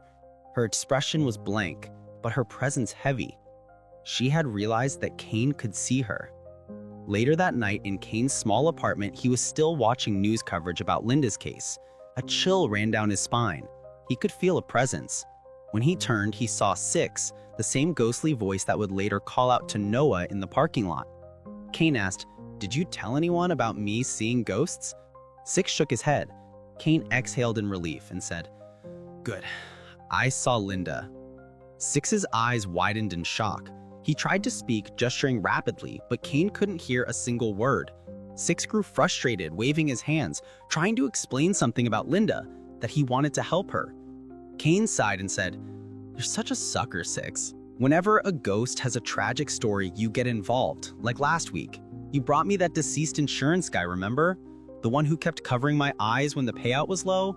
Sure, I'm glad his family got justice, but I nearly got fired because of that. I get it, you want to help them, but you can't interfere with my job. It's fine to send anonymous tips to the police, but chasing Linda's killer myself? That's not my problem. Just because someone's dead doesn't mean they were good people." A few days later, Six was staring out the window, when something outside made his ghostly eyes widen. He rushed to Kane, waving his hands frantically. Kane was confused, trying to follow his gestures, and looked out the window too. Down at the parking lot, they saw a woman standing beside Kane's car. Kane's heart skipped. "Hey, that's my car," he shouted, hurrying out. Meanwhile, Six saw Linda outside the parking lot, standing and waiting silently. At the parking lot, Kane saw Noah struggling with something, trying to force his car door open with a wire. She looked panicked, clutching a bag tightly as she fled. Kane opened his car, checking inside. Nothing stolen. He turned to Six. "Where were you going just now?" Six tried desperately to explain what he saw, but Kane couldn't understand him. The ghost's voice was silent to his ears. Frustrated, Kane ignored him and started walking away. The next day, Kane stood by the window again, and what he saw surprised him. Noah was walking down the street, and beside her was Linda's ghost. "Six," Kane called. Six appeared beside him, looked out the window, and froze in shock. Without hesitation, he left the room, heading straight toward Linda. Before that day, when Six had first died, he remembered waking up and realizing no one could see or hear him. At first, he was excited. He thought being a ghost meant he could possess people, appear in dreams, flicker lights, maybe scare a few folks. But he soon learned ghosts couldn't do any of that. They couldn't touch, couldn't speak to the living, couldn't leave messages. They were powerless. Six wandered the streets, lost, until one day a car horn blared. And Kane shouted, "Hey, are you trying to get yourself killed? Why are you standing in the middle of the road?" Kane didn't realize the man he was yelling at was already dead. From that moment on, Six began following Kane everywhere. He soon understood why ghosts existed, to help those who died tragically find peace. When he learned about Linda's death, he swore to help her find her killer. That vow led him to Noah. He followed her all the way to the cabin in the woods. When Noah finally exited the cabin, Six slipped inside, and what he saw froze him in horror, a corpse with the face missing. Heavy rain poured as Six waited in Noah's car. Kane eventually spotted him there, utterly confused. Six tried to explain that Noah was the culprit, that she left the cabin with a faceless body inside, but Kane still couldn't hear him. Then, Six's eyes drifted toward the alley. There she was again, Linda, watching them silently. Six chased after her. "You're Miss Linda, right? From the news." "I'm Six. I died recently too. I'll help you find your killer." Linda stood still for a long moment, silent behind her veil. Then softly she spoke, "Stay away from us." Six froze in confusion as Linda turned and disappeared into the rain, without another word.